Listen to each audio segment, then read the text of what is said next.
Hello tubers, Jeff here. Welcome back to part 2 of the Dune Buggy video.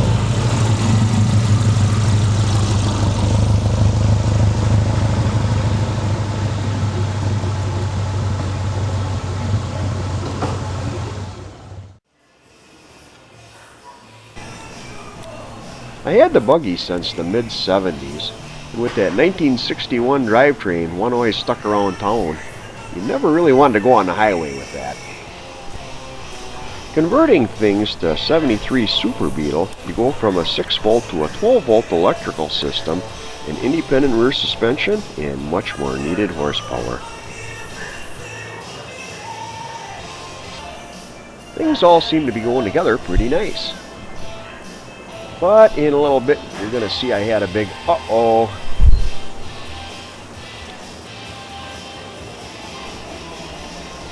The video you're watching here was shot in 1996, and of course would be before the days of YouTube.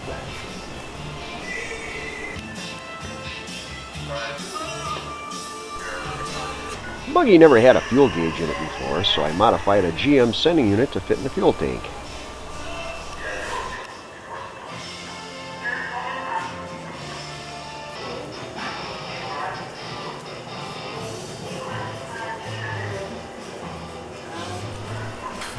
The steering column had the tilt feature, and it was out of a 78 Chevy Camaro.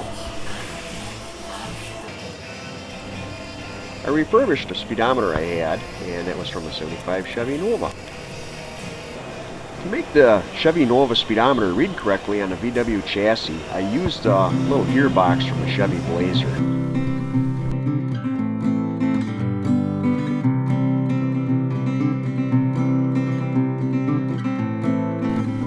Here you can see where the steering column tips to the center, making it easier to get in and out. That's the old glass fuse box that was in there originally. When I did the Subi motor update here a little bit ago, then of course I went to the newer fuse box and the Spain type fuses. For the majority of the components I used for this were from GM. I wire everything to GM color code.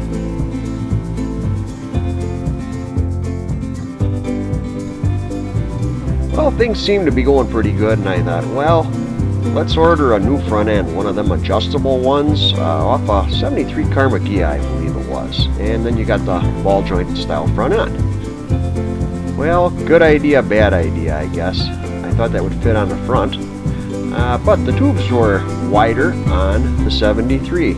Had no idea, and it would have been nice to know that before I painted everything. So I obtained a new front section and had to fit that on. It's the old parts laying there.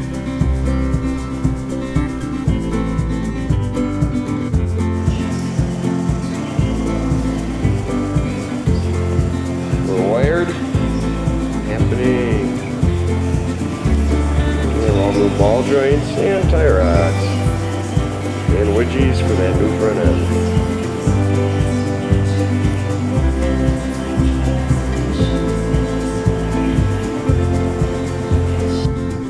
The way these were made originally was the dash was all fiberglass. You had to take the passenger seat out and lay on your back on the floor and reach up to service anything under the dash.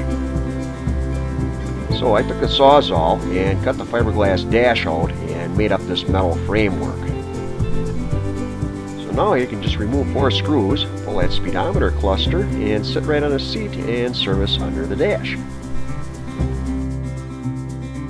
We got our adjustable height and ride front end, our new intermediate shaft, our new front beam, and maybe some shocks, brake rotors, calipers. Alright, you just seen how all that stuff goes? Now watch this. You click your heels twice, and now it has a steering wheel in it. Isn't that amazing? And this thing has to go in here. There's only one problem. Gotta have a little work done on it. So let's go down here and we'll see what's going on.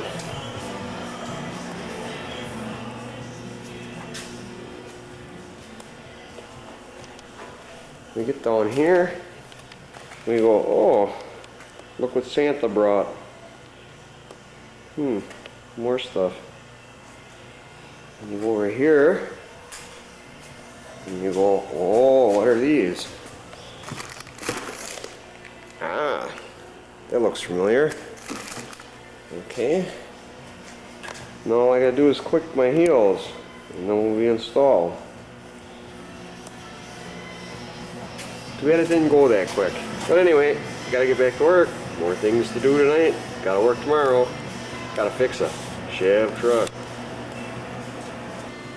And what were you doing on Easter Sunday, April 7th?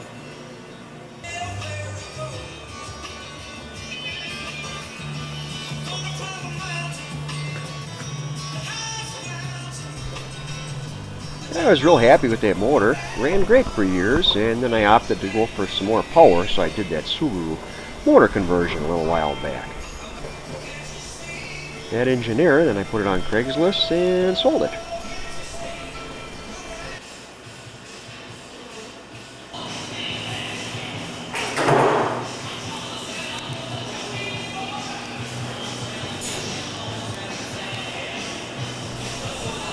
I had some paint and flake left from when I painted the Dune Buggy, so I did the rally wheels in the same color to match the buggy too.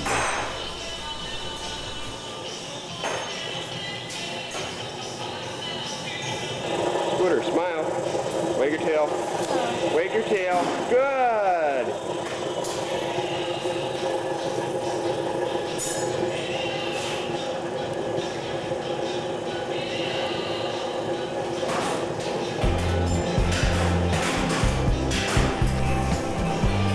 Well, tubers, I hope you enjoyed the video here of some of the updates and modifications on the Dune Buggy. Of course, since then I put the Subaru motor in, and I don't know, every year things get a little nicer here. Thought I'd share this with you. Hope you enjoyed the video, and by all means, stop by again, and I'll make some more videos for you. Thanks for watching. Bye-bye.